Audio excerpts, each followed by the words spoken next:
equal to dimension of V, rank of T plus nullity of T equal to dimension of V. Now if you know that how we find the rank of any transformation, here is a transformation is a Euclidean linear transformation. So if you want to find the rank of Euclidean linear transformation, what we have to do? First of all, we write down the standard matrix of the given linear transformation, right? So here is the standard matrix.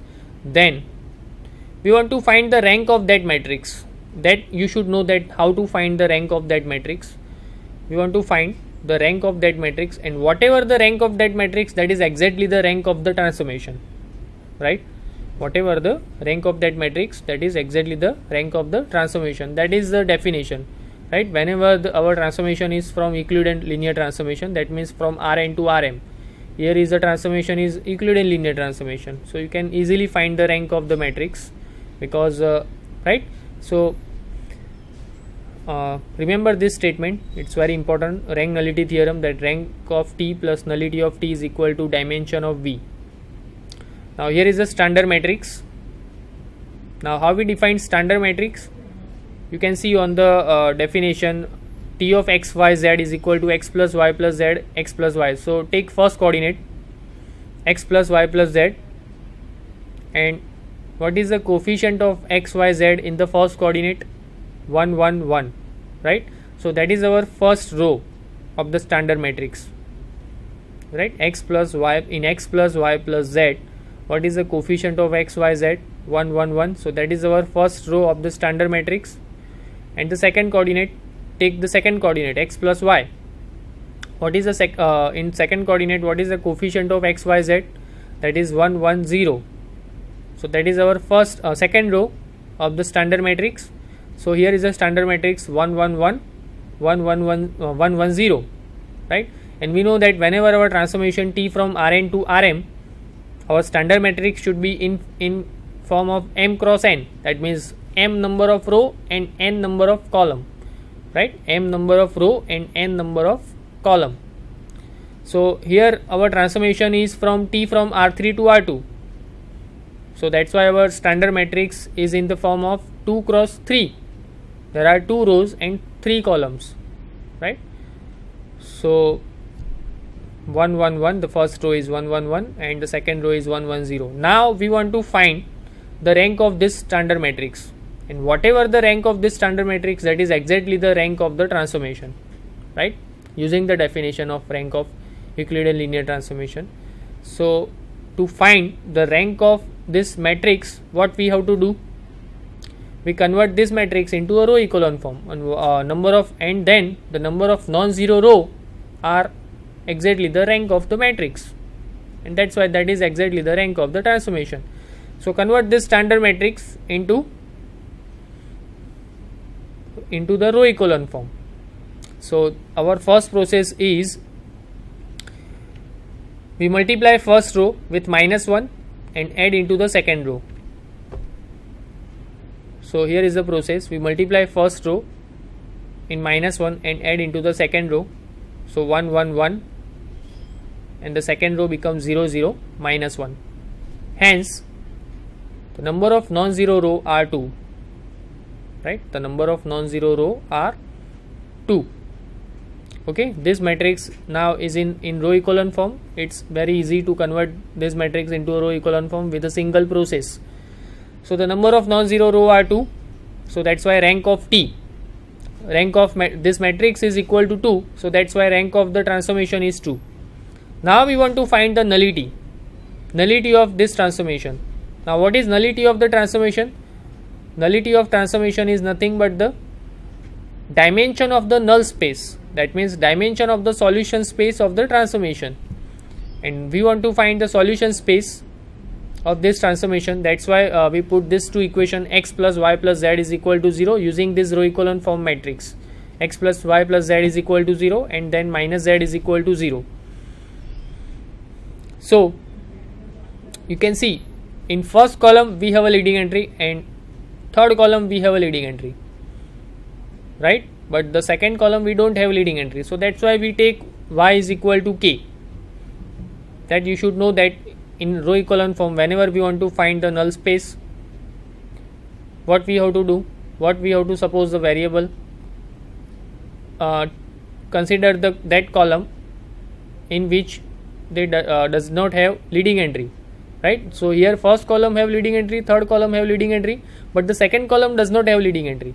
So that's why we take y is equal to k, and z is already 0, y is equal to k, and we have equation x plus y plus z is equal to 0. Z is 0, x plus y is equal to 0. When we take y is equal to k, x is equal to minus k, right? So that's why here is the solution: y is equal to k, x is equal to minus k, and z is equal to 0.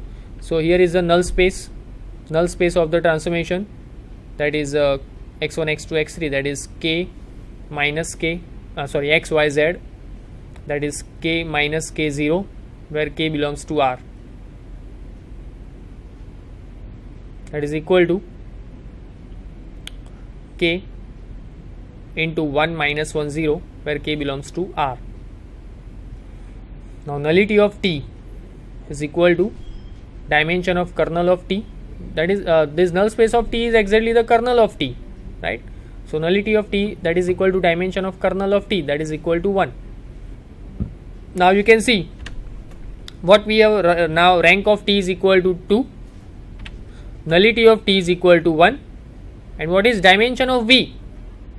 That means dimension of the domain, and domain is R3, so dimension of R3 is equal to 3. We know that in general dimension of Rn is equal to n. So rank nullity theorem is satisfied particular in this example, and that we have to prove, and that we prove actually, right? So nullity of T, rank of T plus nullity of T, that is equal to dimension of V, because rank of T is 2, nullity of T is 1, and dimension of R3 is equal to 3. So this question is complete now, right? We state the rank nullity theorem, find rank and nullity of the transformation, right? And rank nullity theorem is also satisfied for this particular example. So this question number 4 is complete now. Here is a question number 5. So that the set V is equal to 1 0 0, 0 1 0, 0 0 1 is an orthonormal set in R3 with Euclidean inner product. So Euclidean inner product means dot product, right?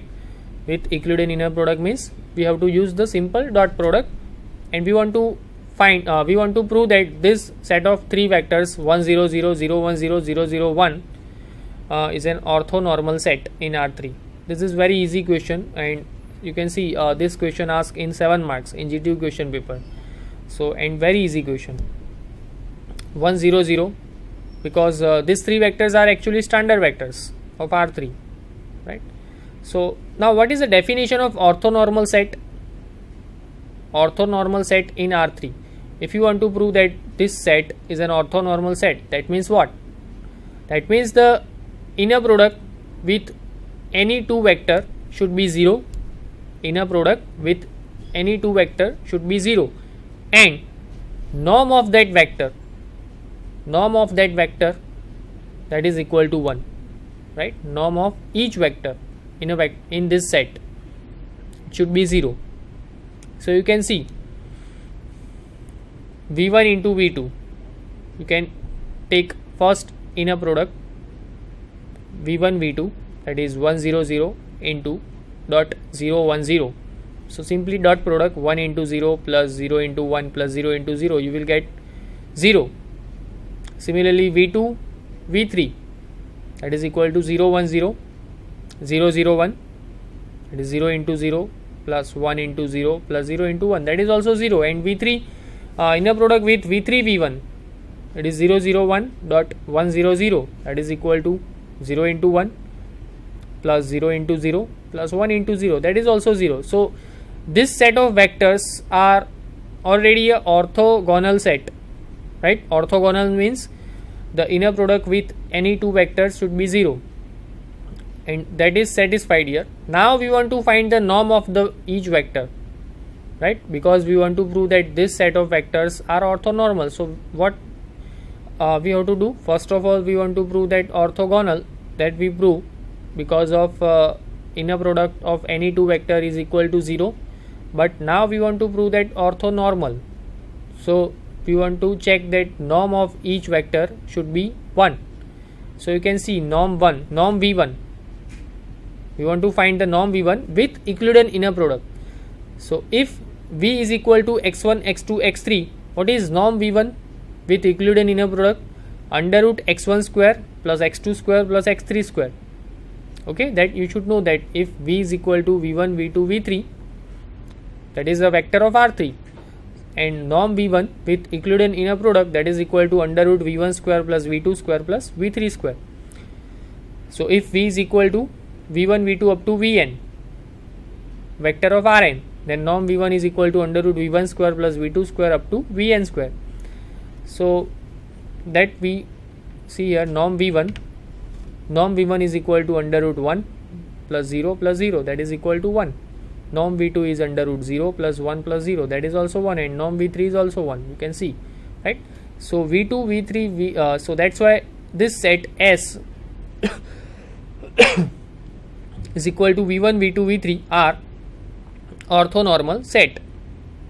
Okay, because it satisfied both of the condition, orthogonal, and the norm is 1.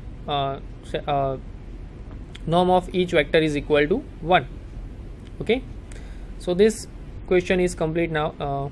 It's very easy. And question number 5b.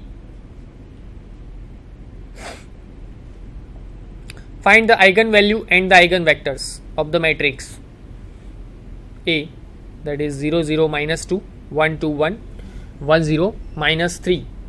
The characteristic equation of this matrix A is, what is characteristic equation? Determinant of A minus lambda I. I means identity matrix of 3 cross 3 matrix. A minus lambda I, right? So 0 0 minus 2 minus, what is A minus lambda I? If you want to understand that, A minus lambda I,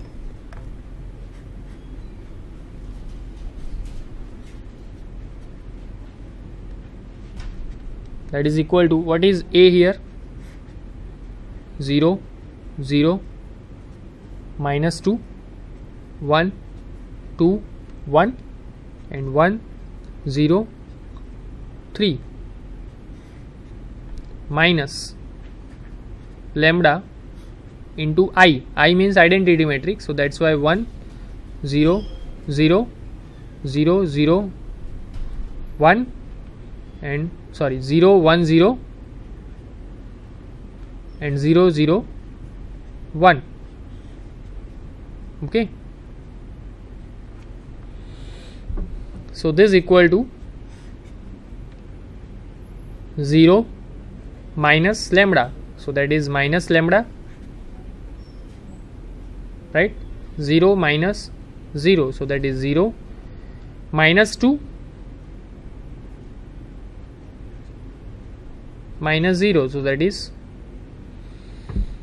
minus 2 1 2 minus lambda, right? And then 1, here is the 1 0 and 3 minus lambda. So, and now we want to find the determinant of this matrix, right? That is our characteristic equation of this matrix, right?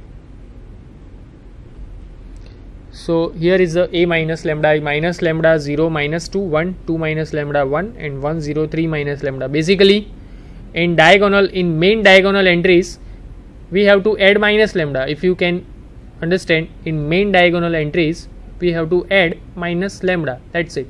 Okay, so that is our A minus lambda I. So you can see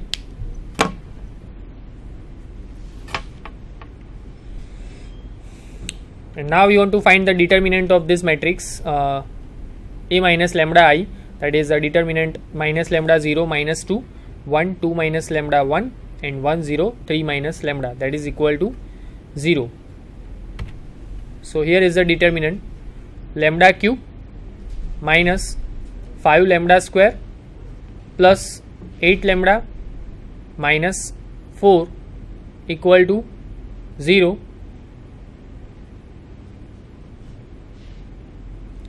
So lambda minus 1, you can easily find the factor of this polynomial, right? Because you can see the coefficient of the polynomial, the summation of the coefficient, that is 8 plus 1 9 minus 5 minus 4, that is equal to 0. And we know that in third degree polynomial, if the coefficient summation of the coefficient is equal to 0, that means lambda minus 1 is definitely one of the factor. And another factor you can easily find, lambda 1 into lambda minus 2 square is equal to 0. That is a 8 or 9 standard question. So we will get 3 eigen values, 1 2 2, right? First we want to find the eigenvector corresponding to lambda is equal to 1. Okay, we want to find the eigenvector corresponding to lambda is equal to 1. So for that, for lambda is equal to 1, let x is equal to x1 x2 x3 be an eigenvector of lambda a minus lambda I into x is equal to 0. So that is minus 1 0 minus 2 1 1 1 1 0 2 into x1 x2 x3, that is equal to 0 0 0. Now that augmented matrix can be written as minus 1 0 minus 2 0 1 1 1 0 1 0 2 0. Now we convert this matrix into a row echelon form. Okay, so we multiply first row with 1 and add into the second row, and we multiply first row with 1 and add into the third row. That is the first process. So the next matrix is minus 1 0 minus 2 0. First row is as it is, second and third row become changed now. So second row becomes 0 1 minus 1 0 and the third row becomes 0 0 0 0, right? So you can see this matrix is in the row echelon form, right? The first leading entry in the first column in the first row is minus 1 and the second leading entry is 1 in the second row. Third row is already 0 row, right? So now we can solve this matrix. Minus x1 minus 2 x2 minus x1 minus 2 x2 is equal to 0, and x2 minus x3 is equal to 0. Minus x